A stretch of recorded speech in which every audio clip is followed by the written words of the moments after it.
First, you're going to start with the hammer handle top template, which should be somewhere on the left tree, and it should look like this.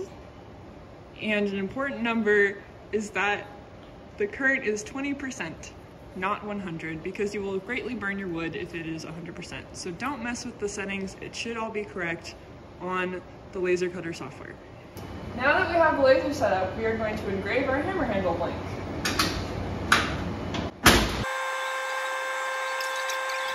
Before we start cutting our relief cuts, we need to make sure that we're using the correct bandsaw blade.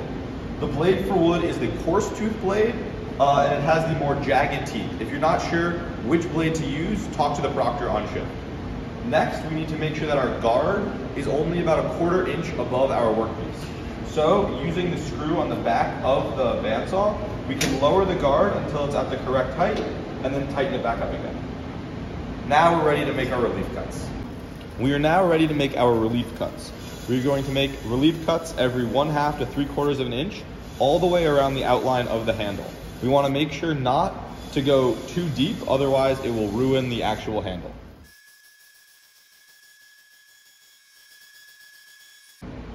Now we will cut out the outline of our hammer handle. We want to make sure that our thumbs or other fingers are never in the cutting line of the blade. So I'm going to use the push stick to avoid that happening.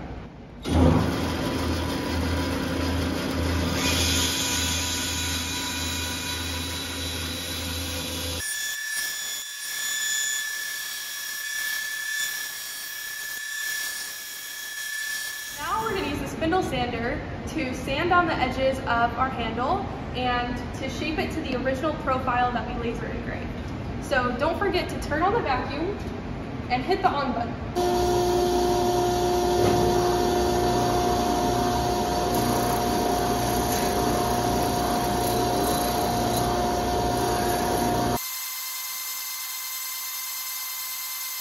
Alright, we're back in the makerspace, and we're going to use the sacrificial wood block to cut the tape profile for our side profile of the hammer.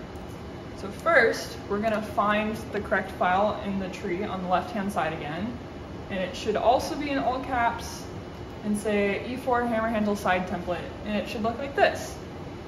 Next, you want the wide tape. I'm going to put this on the sacrificial hammer block, like so, like that. So now we're back to our friend, the spindle sander, and we're going to shave down the profile that we cut out from tape to match on the hammer blank.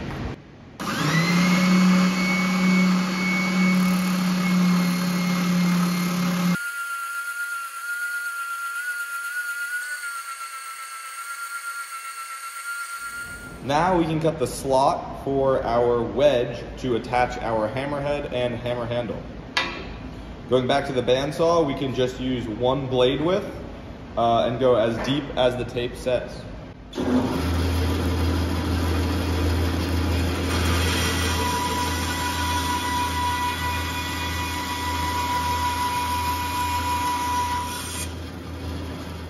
So now our hammer handle is ready to go to the router table. To use the router table, we are going to use the hammer handle router clamp, which should be on the router table. We are going to tighten in our hammer handle flat against the table with the small end on the side that says small end. Then we are going to take it through the router, flip the handle 180 degrees, do it again.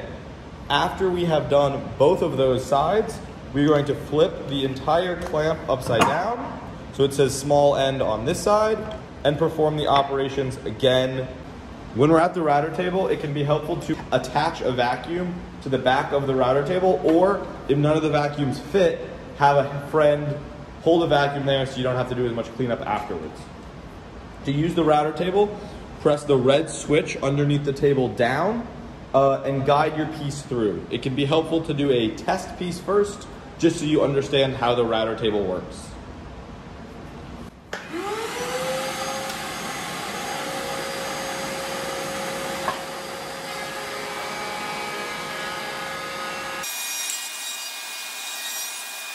You can see we now have a nice radius on the side of our hammer handle, and we will continue this operation on all 4 sides. Now that we've put the hammer handle through the router table, we can use sandpaper of various grits to sand it to our desired dimensions and finish.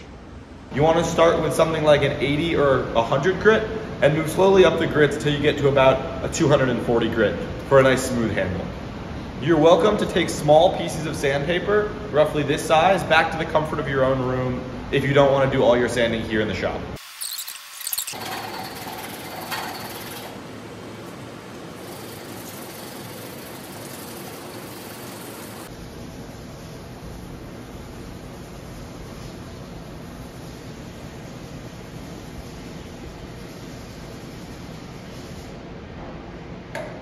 Brass hammer and this set of number punches to set our student number into the bottom of the handle. And just a quick reminder, this is not your student ID number, this is your toolbox number, your E4 number. So we can grab our numbers, line them up, and then use this with one strike, and we want to make sure we do this in one blow, otherwise we will get some shadowing. And there you can see we have our first number. Now, if you have a number like 6 or 9, it's important to add a dot underneath the number so that you know the correct orientation. So for this 6, I will use the dot tool, put it right under my 6. And now we have a dot under our 6 so we know which way is right side up.